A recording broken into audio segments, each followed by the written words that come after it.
कहते हैं छत्तीसगढ़िया सबले बढ़िया। इसलिए आज जानेंगे कि आखिर छत्तीसगढ़ में इस बार 24 के चुनाव को लेकर लोगों का आखिर क्या रुख है और सीएम आखिर इस पर क्या प्रतिक्रिया देते हैं। सबसे पहले सर, जो मेरा सवाल है वो यही रहने वाला है, जिस तरह हम जिक्र कर रहे थे और चर्चा आगे बढ़ाते हुए कि 400 पार का टारगेट जो बीजेपी ने सेट किया है, इसको लेकर अगर विपक्ष की हम बात करें, आप कह भी रहे थे कि कभी दुश्मन को कमजोर नहीं समझना चाहिए।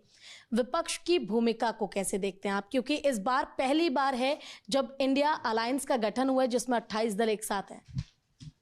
देखिए, विपक्ष बिल्कुल कमजोर है, उनके घर में बिखराव है। आज वो पार्टी तो क्या, वो घर भी संभाल नहीं पा रहे हैं और उनको हार स्पष्ट दिख रही है। इसलिए कांग्रेस के बड़े बड़े नेता कुछ भी बोल रहे हैं, आए बाएं कुछ भी बोल रहे हैं। यानी कह सकते हैं नेतृत्व की कमी है।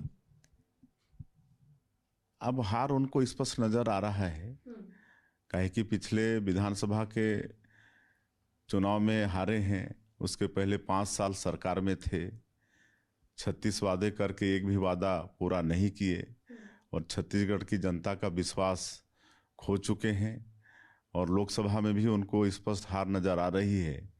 इसलिए उनके दिमाग का संतुलन बिगड़ा हुआ है और इसलिए कुछ भी बोल रहे हैं।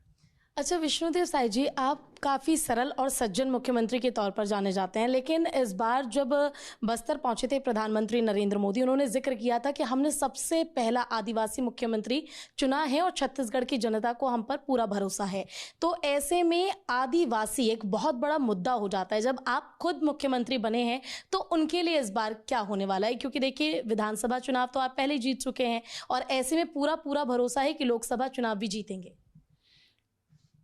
देखिए, जहाँ तक आदिवासी की बात है, आज देश को आज़ाद हुए 75 साल हो गए।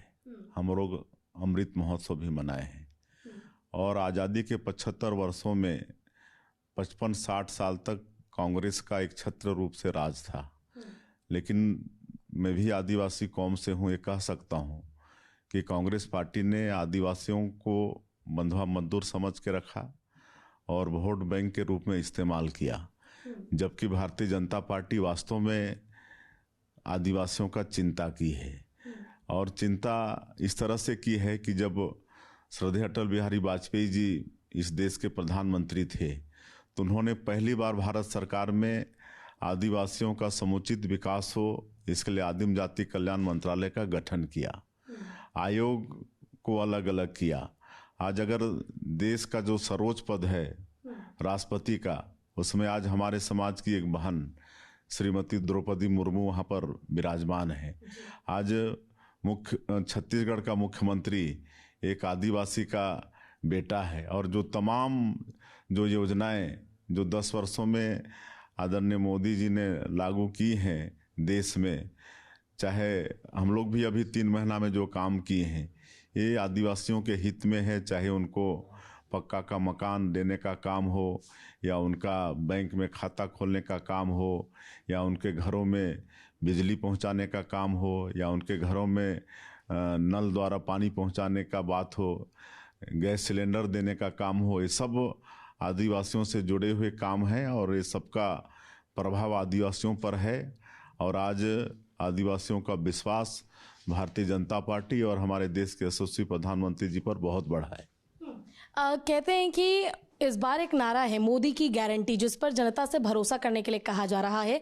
तो आपसे ये भी जानना चाहूंगी, केंद्रीय गृह मंत्री अमित शाह ने हाल ही में कहा था कि जल्द ही वो नक्सलवाद खत्म करेंगे तमाम ऐसे प्रदेशों से जहां पर नक्सलवाद प्रभावी है।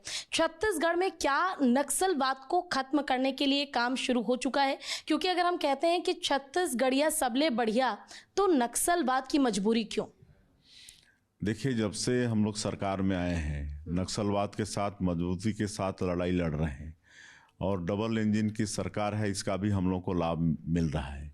और हमारे देश के जो यशस्वी गृह मंत्री हैं, उनका भी संकल्प है कि बहुत जल्दी छत्तीसगढ़ से नक्सलवाद को ख़त्म करेंगे।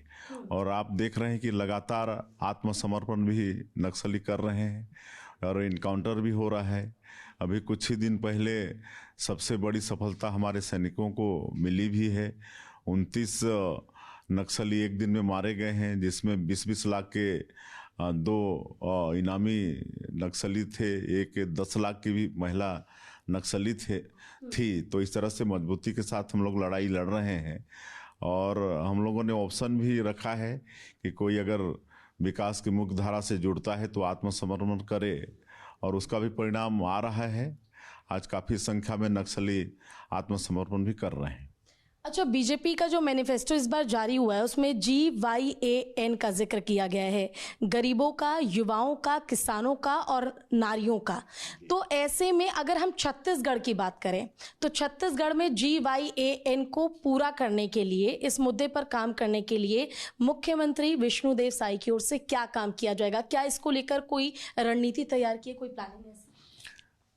ज्ञान पर विशेष फोकस है।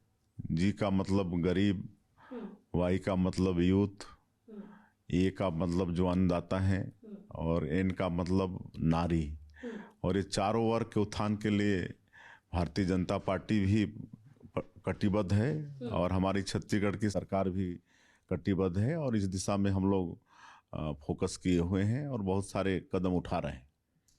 तो काफ़ी सरल और सज्जन मुख्यमंत्री विष्णुदेव साई जी को आपने सुना, जिन्होंने अलग अलग मुद्दों पर अपनी बात रखी, और इस बात के जरिए न्यूज़ इंडिया की एक छोटी सी कोशिश, ताकि छत्तीसगढ़ की जो जनता है वो लोकसभा चुनाव में अगर अपने मताधिकार का इस्तेमाल करते हैं तो अपना वोट उसी को दे जिस पर आपको विकास का भरोसा हो।